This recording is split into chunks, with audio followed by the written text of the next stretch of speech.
Welcome to Founders Future, a podcast by Closers.io, where we dive into the journeys of innovative entrepreneurs and explore the road ahead for them and their companies. I'm your host, Karen Vadnais, and in each episode, we'll uncover the stories behind successful businesses, the challenges faced along the way, and the strategies driving their future expansion. Today, we're thrilled to have Kelly Price, the founding partner of Thrive HR, joining us. Kelly is an HR expert with a SHRM SCP certification and a passion for helping small and medium-sized businesses build thriving workplaces through strategic HR solutions. With a background in hospitality at Marriott International and HR leadership at RFK Consulting, she founded Thrive HR in 2022 to empower businesses in Kansas City and beyond. Kelly, welcome to Founders Future. Thank you. Hi, thank you so much for having me. Absolutely. We're so excited to have you on. Kelly, for our listeners, I like to take us back to the beginning. So, what personal challenge or maybe even motivation inspired you to start Thrive HR and focus on HR consulting for small and medium-sized businesses? Absolutely. So I started my journey back at Marriott from in the professional world and really found a love for service there and taking care of people and making their days a little better and a little bit easier. And as I moved through my career and moved around the country after college a little bit, I came back and landed in recruiting and found a lot of passion again in recruiting, helping people find jobs, ways to support their families, take care of themselves, take pride in what they were doing. And HR just ended up being something that was such a great fit for me. And there's so many companies out there and small businesses specifically that, the founder goes out and starts a business because they have a passion about something.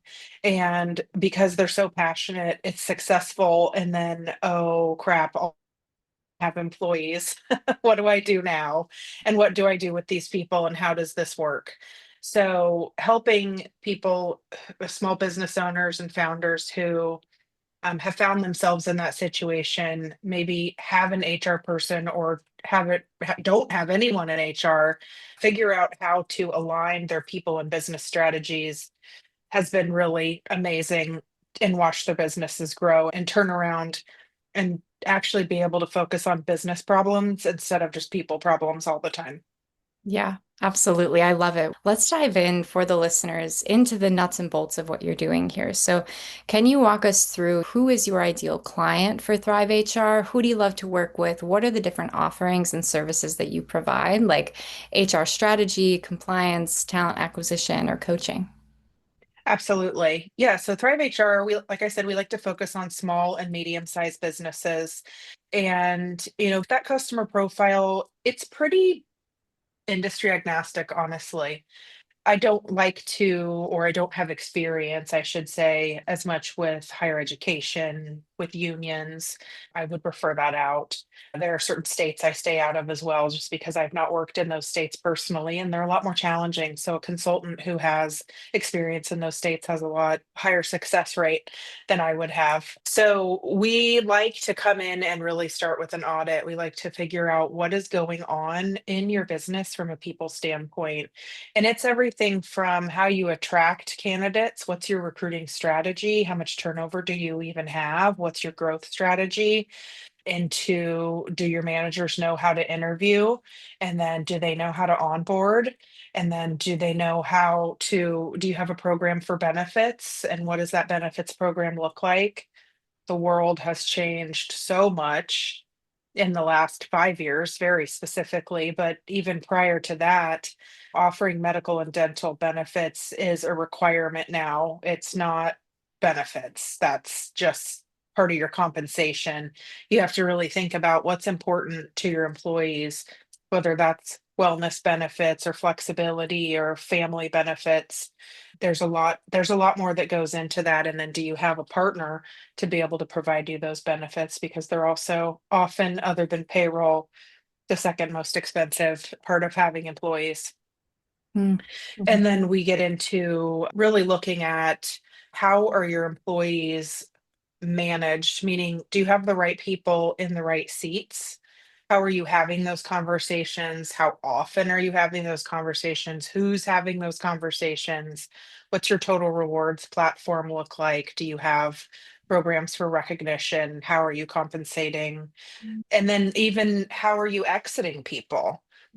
Is every single one of your exits painful and hard and ending with negativity, or are they ending with a thank you so much for this opportunity? This is great, and I'm going to refer people to your business. So we really look up to down and side to side, and then build a business strategy to go in and implement after that audit. So that's been a really great tool to help people understand what's important from a people strategy standpoint and aligning it to the business, because a lot of people think HR is new hire paperwork, hiring and firing and filling out and doing payroll. And those are really critical administrative tasks that need to happen within human resources, but it's the human part of it, people operations, the people strategy that really can make your business thrive or it can kill it, because if you don't have people that are happy and want to be there and want to do the work that you need them to do, it's going to be real hard. Even with AI, you still need Mhm. people. Yeah, absolutely. I couldn't agree with you more there. And on that note, for our listeners, especially the ones that are either currently in the HR space or are seeking to get in that space, what is working for you when it comes to acquiring these clients? And which channels, your blog, LinkedIn posts, client referrals have been most effective for you? Absolutely. Hands down, working your network is always going to be the most effective.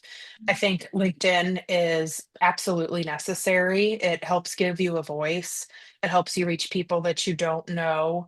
And certainly, writing blogs and making yourself doing things like this podcast is always important to help make sure people understand that you do know what you're talking about. HR is also one of those departments that is often given to whoever seems like they might do a good job at it. An Mhm. administrative assistant, it might be given to an accountant, and often they do a fine job of the administrative tasks, but I can give you countless examples of companies that I've gone into and their compliance is so far from where it needs to be. Their strategies are so far off. So, anyway, back to your question, networking really still is always going to be the best way to acquire clients and to build those relationships, because it is all about people. It really is. An understanding, like I was sharing, that I love working with small business owners because I want to work with someone who has passion about what they do. I want to work with someone who sees value in people and investing in their people. And I feel like a lot of times CEOs, I use the word investing very carefully, because every time I hear the word investing and someone says, "Are you interested in investing in marketing?" I hear cha-ching, cha-ching, cha-ching. I don't know that I have money for that right now, but you can invest time in people, and you can invest knowledge and share learnings with people, and that doesn't have to cost a ton of money. So building those relationships, I would say, if you're not a heavy administrative person and you're not strategic and love people, HR is probably going to be really challenging for you. So build those relationships, talk about what you do, and then of course give yourself a platform for people to hear what you know and share your knowledge. Always be generous with your knowledge too. That's important. Absolutely. I love it. It sounds like you've had a lot of success with networking. And I'm Thank you. curious, I'm sure our listeners are as well. Has there been any other form of client acquisition that you've tried and maybe haven't had as much success in? Maybe that's emailing, cold outreach, investing in Absolutely. ads. Tell me what that has been like for you. Honestly, Karen, everything you just said that has gotten me nearly nothing. I don't want to say nothing because that's not the case, but it's more awareness to then have a warmer conversation. But I've sent thousands and thousands of emails with no response. I've spent thousands of dollars on ads with no response. I have done mailers with limited response. So again, for me, I'm in Kansas City as well. We're a mid-market, we're Midwesterners, we're all about taking care of each other. So that could be different in different markets, but really truly building those relationships, getting out there, going to networking events, talking to people. I joined Vistage recently. I'm on about 6 months of Vistage at this point. That's been amazing. Just building relationships and again, sharing your knowledge and having peer groups of people who are going through the same situation as you has been incredibly helpful to get those referrals. Our speaker today at Vistage, we had a meeting today, was the founder of Partner Omics, which is an incredible business that helps you figure out how to build strong partnerships. And it's not like your now Thrive HR is owned by two people. It's who works in my ecosystem that makes sense to have as a referral partner that makes Thrive stronger and that Thrive, excuse me, makes them stronger.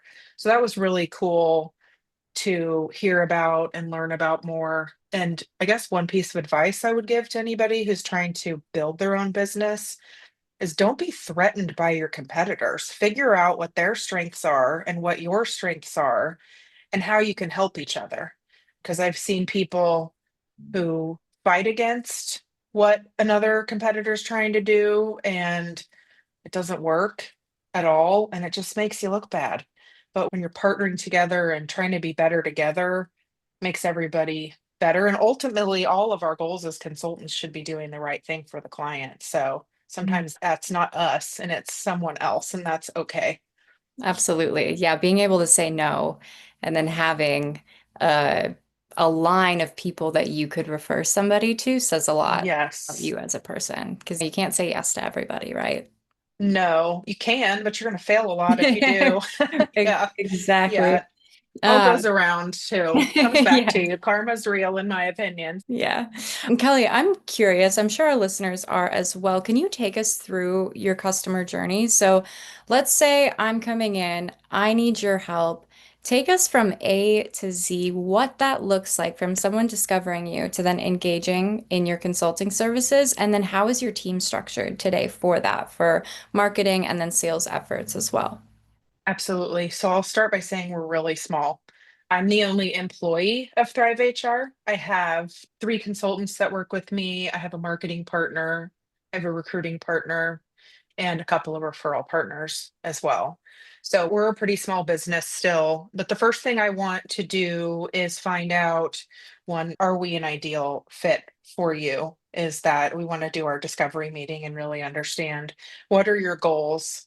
If the goal is status quo, like we're probably not going to grow, we're in a good spot, we just need to clean some things up, then we could probably come in and do a project, but that's not ultimately what we want. Or we've decided that we want to have fractional HR. That's where I'm going to refer out to my fractional HR partners because there's some really great people out there that really thrive in in that space.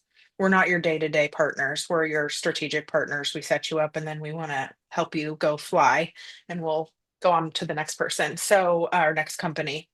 So we go through that process and really make sure that we can actually help you first. And then we always like to start with an audit. I was telling you about that before, and it's everything from hiring to management, compensation, right people, right seats, exit strategies, leaves, everything. It does get into compliance, even though I say we're strategy, we have to be compliance. I can share I have a client currently that has expanded into multiple states, and that's been awesome for their business growth. But I had one client that told me, "Oh, we're going to do this thing in California. I'm so excited." And I said, "That's amazing. Have you done your due diligence before you hire someone there?" And they said, "What do you mean?" So that is strategy because you can tank your business by making those decisions in an uneducated way. Not that you shouldn't go to California's a great place to do business and they got great people there. You just have to understand the laws, which are different than they are in Kansas and Missouri and lots of other states. So it's just really making sure that they're educated from that standpoint. So we go through that audit. That usually takes a couple of weeks, depending on how large the business is. and want to really truly understand what their goals are as well. How does this business make money? What's important to them?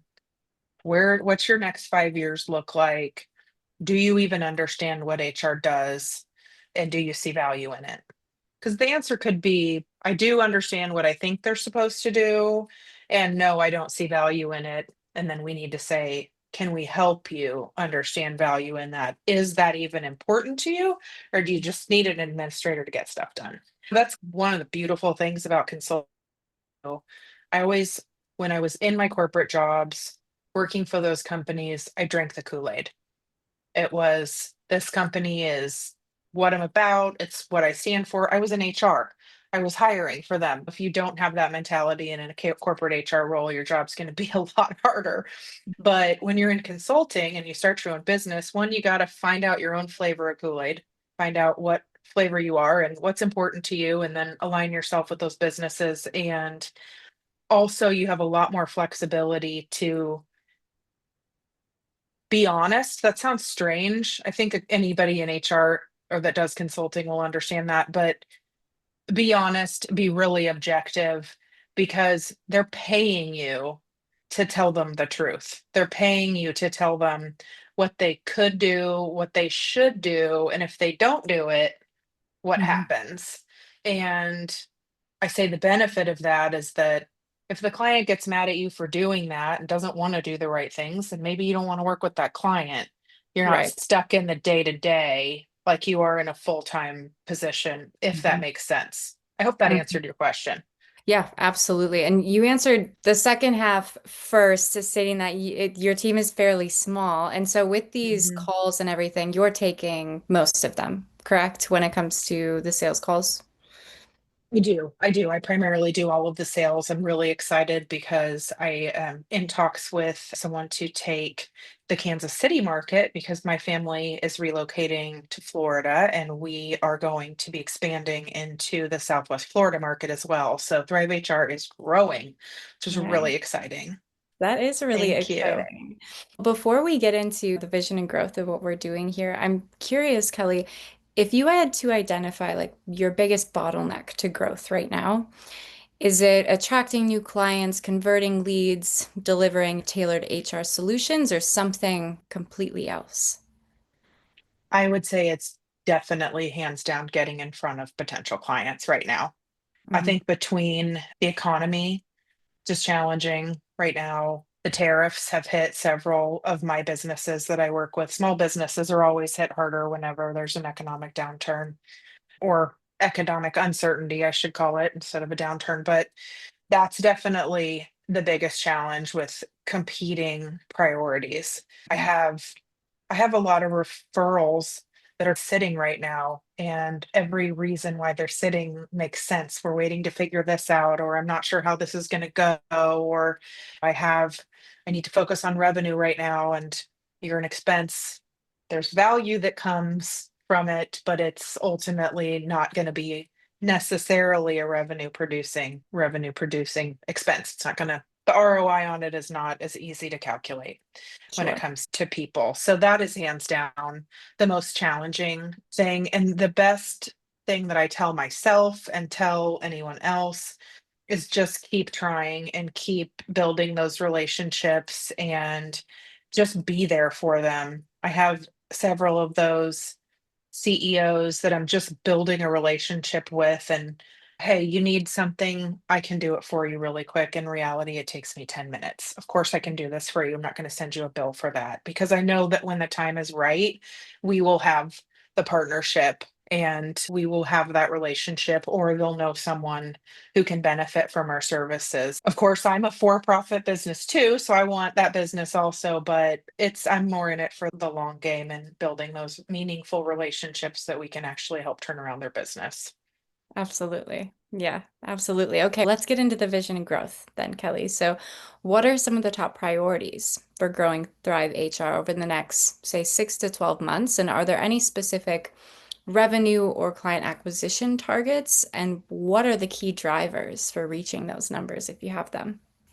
Absolutely. So specific numbers I don't necessarily have to share, but I can tell you concepts and plans that we have. So we are planning, like I said, to expand into Southwest Florida and to expand into that market.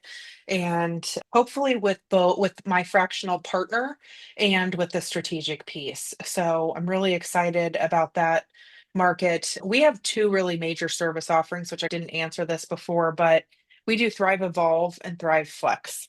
Those are the two really, I think, most impactful, other than just projects, day-to-day projects that they are off on-demand projects that people need.